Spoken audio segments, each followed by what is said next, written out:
Vanakkam Makkale, welcome back to Nature இன்று நாளை.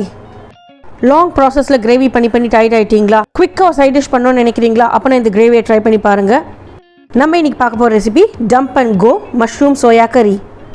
Working women பேச்சுலர்ஸ்க்கெலாம் இந்த கிரேவி பண்ணுறதுக்கு ரொம்பவே ஈஸியாக இருக்கும். ஒரு 10-15 நிமிஷம் இருந்தால் போதும் இந்த கிரேவி நீங்கள் ஈஸியாக பண்ணிடலாம்.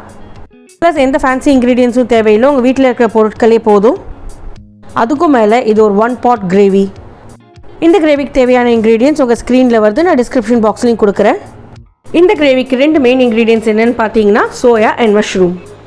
இன்றைக்கி நான் 1 கப் பெரிய சைஸ் சோயா எடுத்திருக்கேன். அதில் நல்லா ஹாட் வாட்டர் ஊற்றி நம்ம குக் பண்ணிக்கலாம். ஹாட் வாட்டர் ஊற்றினதுக்கப்புறம் ஒரு 2-3 நிமிஷம் விட்டிங்கன்னா இந்த சோயா சாஃப்ட் ஆகிடும். நெக்ஸ்ட்டு மஷ்ரூம்ஸை நல்லா வாஷ் பண்ணிவிட்டு 1க்கு 2 சாப் பண்ணி ரெடியாக எடுத்து வச்சுக்கோங்க. இன்கேஸ் நீங்கள் மஷ்ரூம் சாப்பிட மாட்டிங்கன்னா நீங்கள் மஷ்ரூம்க்கு பதிலாக பொட்டேட்டோஸ் கூட யூஸ் பண்ணிக்கலாம். சோயா நல்லா சாஃப்ட் ஆனதுக்கப்புறம் அதுலேருந்து தண்ணியெல்லாம் நம்ம புழிஞ்சு எடுத்து வச்சிடலாம். அடுத்ததாக இதை குக் பண்ணுறதுக்கு ஒரு ப்ரெஷர் குக்கர் எடுத்துக்கோங்க. அதில் 1க்கு 2 சாப் பண்ண 200 கிராம் மஷ்ரூம்ஸை சேர்த்துக்கோங்க. இப்போ இதே குக்கரில் நம்ம ஒரு இன்க்ரீடியன்ஸாக சேர்க்க போகிறோம். மஷ்ரூம்க்கு மேலே சோயா, அதுக்கு மேலே ஹோல் கரம் மசாலா, அதாவது பிரிஞ்சி இலை, பட்டை, அன்னாசி பூ, லவங்கம் எல்லாம் ஒரு 2 பீஸ் சேர்த்தா போதும். கூடவே கொஞ்சம் ஃப்ரெஷ் கருவேப்பிலை, அப்புறம் 2 டேபிள் ஸ்பூன் இஞ்சி பூண்டு விழுது சேர்த்துக்கலாம். வெங்காயம் பூண்டு இல்லாமல் கிரேவி எப்படிங்க, அதனால ஒரு 4 தக்காளியை நல்லா பொடியாக சாப் பண்ணி சேர்த்துக்கலாம். கூடவே ஒரு 3 வெங்காயத்தையும் நான் சாப் பண்ணி சேர்த்துக்கிறேன். நான் இது எதுவுமே முன்னாடி குக் பண்ணல, எல்லாமே நான் பச்சையாக தான் சேர்க்குறேன். ஸ்டவ்வை கூட நான் இன்னும் ஆன் பண்ணல. இதுக்கு மேலே ஒரு 3 டேபிள் ஸ்பூன் குக்கிங் ஆயில் சேர்த்துக்கலாம். அடுத்ததான் நம்மளோட மசாலா பொடிகள்லாம் சேர்க்க ஆரம்பிச்சுக்கலாம்.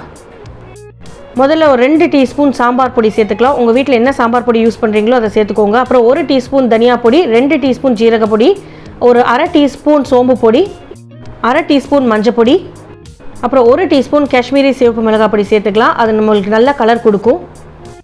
இந்த கிரேவிக்கு தேவையான அளவுக்கு கொஞ்சமாக உப்பு சேர்த்துக்கலாம்.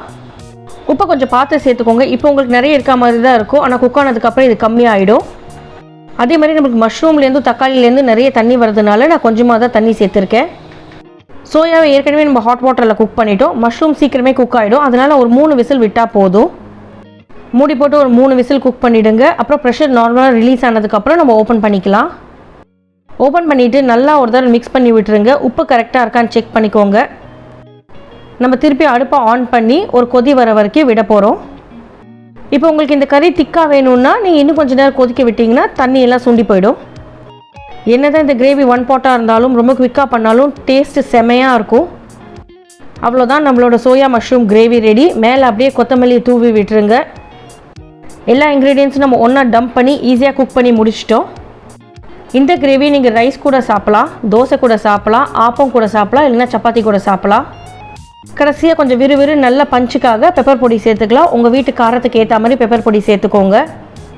இந்த கிரேவியை கண்டிப்பாக மிஸ் பண்ணாமல் உங்கள் வீட்டில் ட்ரை பண்ணி பாருங்கள். எங்கேயாச்சும் வெளியில் போயிட்டு வந்தீங்கன்னா கூட டக்குன்னு இதை பண்ணி முடிச்சிடலாம்.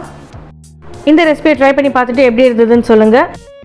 நம்ம சேனலுக்கு ஃபர்ஸ்ட் டைம் வரீங்கன்னா லைக் பண்ணுங்கள், ஷேர் பண்ணுங்கள், மறக்காமல் சப்ஸ்கிரைப் பண்ணுங்கள். Happy cooking. தேங்க்ஸ் ஃபார் வாட்சிங்.